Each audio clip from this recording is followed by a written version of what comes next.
Reserve rights is a protocol unlike most seen in the current cryptocurrency markets. It's a protocol that doesn't plan to become the next best meme coin or the fastest layer 1 network with the highest levels of Byzantine fault-tolerant security. It's just simply a decentralized application on Ethereum that allows anyone, including you or I, to create a token backed by any asset we so desire. And while I do refer to reserve rights as simple, it really is far from that. As we're going to see in just a second, Reserve has a hell of a lot going on for it, and the technology is only going to become more and more adopted with time. So to ensure the technical details are branded in the back of your mind, let me cover the protocol for you today. So first of all, Reserve Rights is simply a dApp on Ethereum that comprises smart contracts which enable the protocol to create and run fully customizable and permissionless R tokens.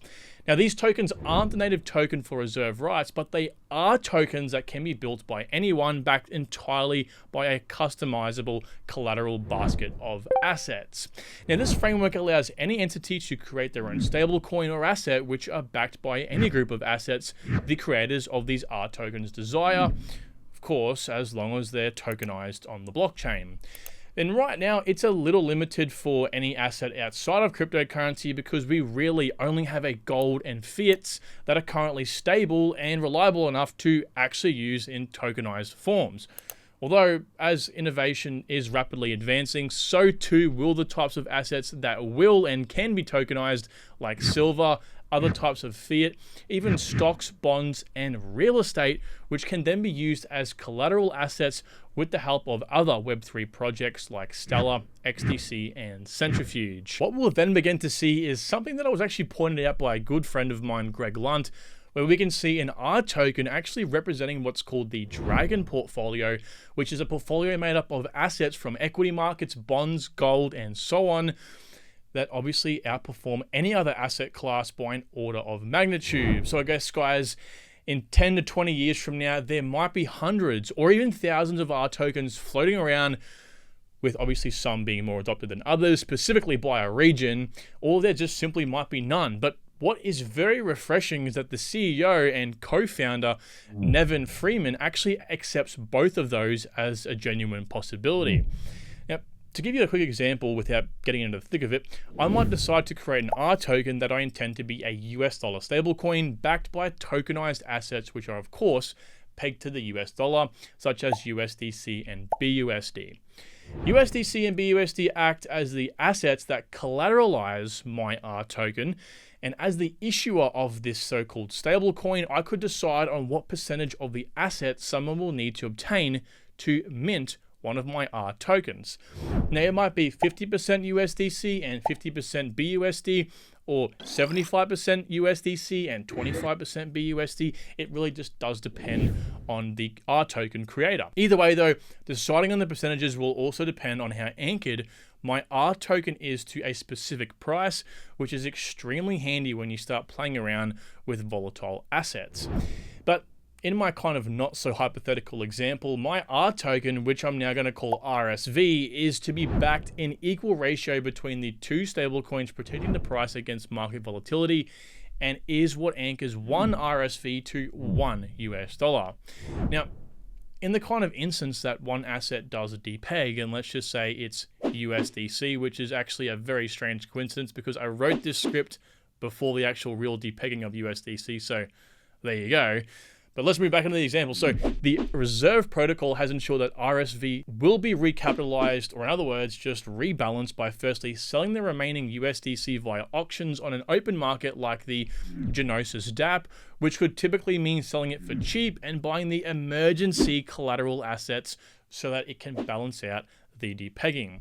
Now, I know you might be a bit confused, so the so-called emergency collateral asset is just simply another asset I or the governance referendum deemed worthy to replace an existing collateral asset in the instance it depegged or had an incident, such as UST. So just as an example, this may be another USD stablecoin like USDT. So if selling all of the USDC collateral in an open market auctions fails to repeg the RSV to the dollar, the protocol will then revert to buying the missing emergency collateral required for that repegging again. In this case, it's USDT. Now, if you're wondering where those funds come from, they actually come from the RSR holders and stakers in that particular R token. And I do know RSR isn't a token I've introduced yet, but we'll get there in just a second. I know it's kind of difficult when you have a whole heap of tokens floating around, so if you need to, just rewatch this part again. But what the RSR tokens are actually used for is an over-collateralization mechanism that will be used to buy more USDT on the open market.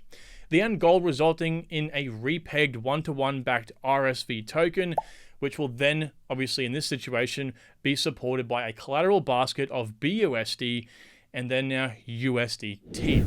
Now, I really love the fact that the protocol doesn't just try to take the staked RSR tokens immediately, rather they just try to settle the discrepancy by immediately switching to the emergency collateral first. Now, RSR tokens are the native token on the reserve rights protocol, which can be staked by anyone to an R token for over-collateralization. When a user stakes and locks their RSR tokens, they are rewarded with stRSR, yet another token I know, that represents an equal quantity of RSR that is currently locked in an R token and being staked. Now, these stRSR tokens can be swapped between users or sold on a secondary marketplace, which will generate staking rewards in the form of more stRSR tokens for whoever is holding them concurrently, irrespective of the original staker. The really awesome thing though is that these tokens earn more rewards the larger the market cap of the R token is, due to the way the R tokens actually generate revenue themselves. Now, since Reserve Protocol is built on Ethereum, it can leverage the full power of DeFi, which means the basket of collateralized assets generate yield from protocols like Compound, Aave, and other AMM-LP tokens. Now, as anyone would guess, the reason a user is rewarded more stRSR for staking on an R token with a higher market cap is because there is more money earning yield. Now, stRSR can be redeemed whenever a user so wishes to unstake from an R token, usually taking around about 2 weeks without being rewarded. And while the stRSR tokens are initially a one-to-one backing with their RSR token equivalent, these can appreciate or depreciate in value depending on the revenue the R token has made, or if the RSR tokens were slashed due to a collateral token failing in some capacity. Yes, this does definitely mean if you stake your RSR to an R token, you can lose all or a portion of your tokens in the very unlikely but possible event there was ever an incident involving the collapse or sudden drop in the value of a collateral asset. Likewise, a similar rewards distribution system is used for those who hold the actual R tokens without such a large risk, just like you would earn interest to retain funds in your bank account. Now, this whole mechanism is genius, and if you haven't picked up on it already, it's not just limited to RSV. This is for all R tokens leveraging the Reserve Protocol. I admit RSV isn't a hypothetical token I created. It's technically the first R token on Reserve created by the team, which most of you probably assumed by all the screenshots I was using. Now, I wanted to mention that only recently Reserve has removed BUSD from the basket and is currently planning on replacing it, coming after the recent news that pretty much relates to Paxos, which is the issuer of BUSD, won't be able to mint them anymore. So they kind of took a precautionary measure. And as we now know, the USDC debacle has also created some speculation as well. RSV is a super critical component to Reserve because it's supporting people in the Americas who aren't able to save in their native currency due to hyperinflation. And this is facilitated through Reserve's RPay App, which is a mobile application currently available in the South American countries you can currently see on screen, as these are the countries with immediate need for a relatively stable form of money. And kind of while we don't have the time to discuss how the app actually works, all you really need to know is that this occurs without the need to set up a foreign bank account, facilitating a conversion from the local fiat currency into US dollars, which can obviously then be used to store, transact, or even pay other users directly from the app. RPay also allows transfers to local banks for seamless access and offers other cryptocurrencies as a means to be used and stored within it. So yeah, I guess you guys could say there's some serious real world utility happening right now, saving people so much stress which is something that we take for granted in first world countries. But rest assured though that with RPay, users in the Americas can now protect themselves against deadly inflation that would otherwise diminish their savings overnight. So for now, we are going to leave the overview and technical details there because there are simply far too many intricacies to dive into from here, although the technicals get a 10 out of 10 because I can't fault their execution. I think the term is simple yet effective. Since Reserve isn't a layer 1 network or layer 2 solution, there aren't per se dApps building on the network, but there are dApps that can leverage the Reserve protocol, like the registered dApp that we'll be using today to take a glimpse of the current R tokens.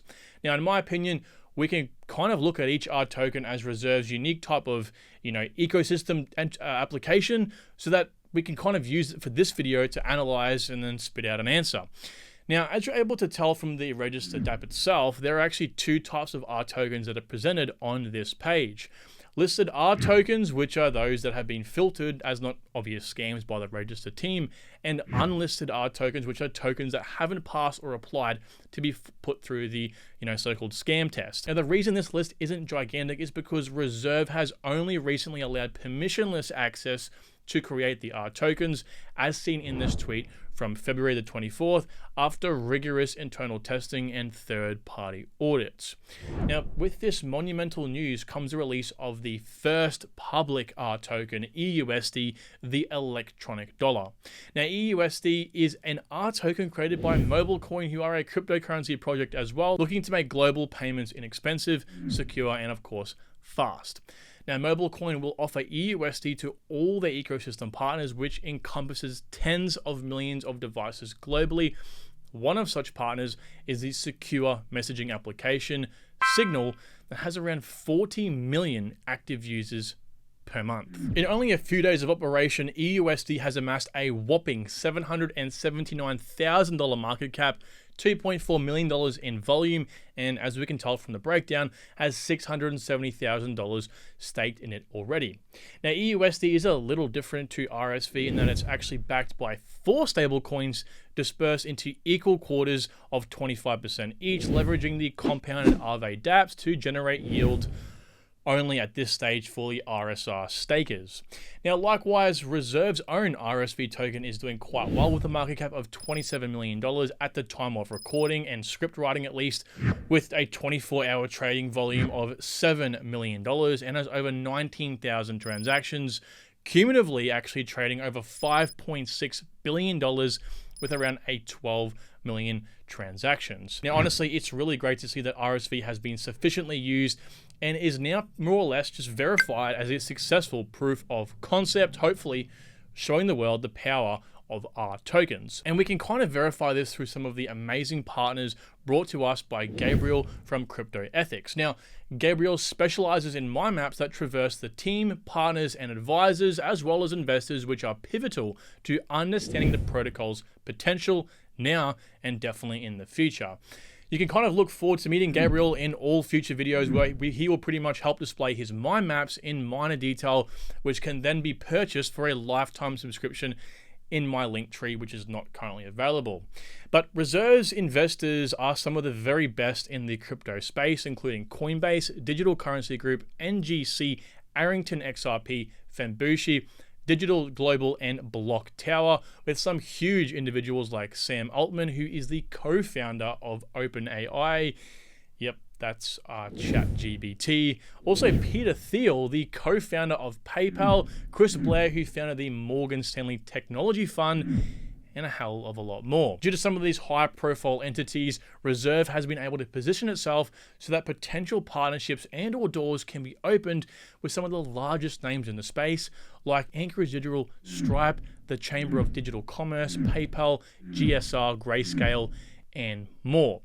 The only kind of thing that we can't verify right now is the board of advisors, because the information was actually removed and scrubbed, so I'm gonna have to leave this out, as I just don't want to potentially advertise outdated and incorrect information.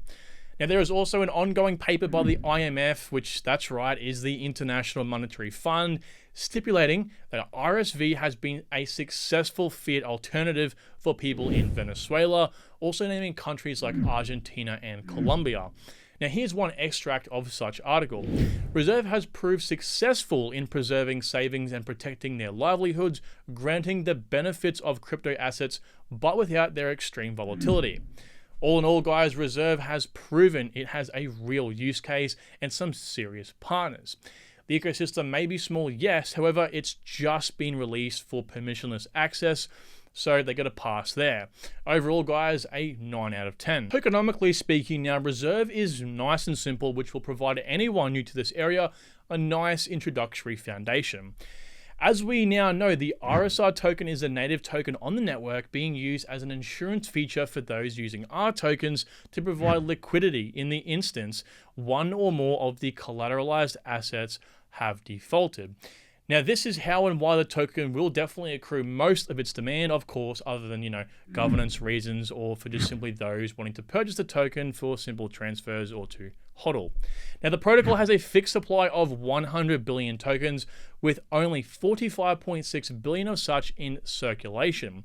The remaining 54.4 billion RSR tokens are currently locked, with 5 billion dispersed to seed investors, strategic partners, team, and the advisors.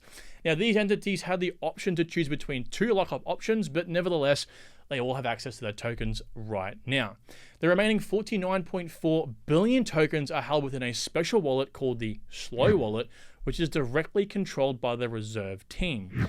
These tokens are only to be used to fund the R token adoption incentives like listings, partnerships, marketing, and more. The Reserve team actually has a complete control over these tokens. However, there is a hard-coded 4-week delay after initiating each withdrawal on the blockchain, with the team announcing the purpose of the withdrawal either through a public on-chain message or just simply letting us know via social media.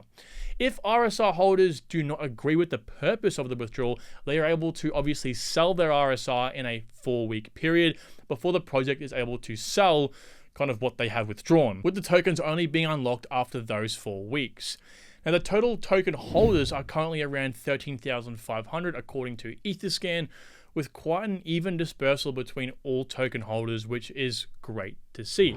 Now, the market dominance seems to be doing quite well compared to other DeFi applications, currently sitting at just below 0.02%, which means that the project is holding a very strong position in the market. Also, the RPay app is currently in 18 countries with over 500,000 downloads and an average rating of 4.6 stars across both the App Store and Google Marketplace. Suffice to say, the ball is rolling for Reserve, so it's definitely a cryptocurrency to continue to look out for.